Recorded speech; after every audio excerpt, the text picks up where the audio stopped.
तुम्ही सांगून न बर नाही दारूच व्यसन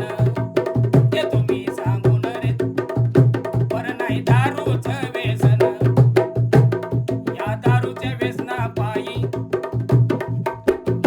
तरुण गेले कितीक मरून तरुण गेले कितीक मरून आता मी सांगतो तुम्हाला दादा आता मी सांगतो तुम्हाला दादा त्यांना दारूची बाटली तुम्ही फेकून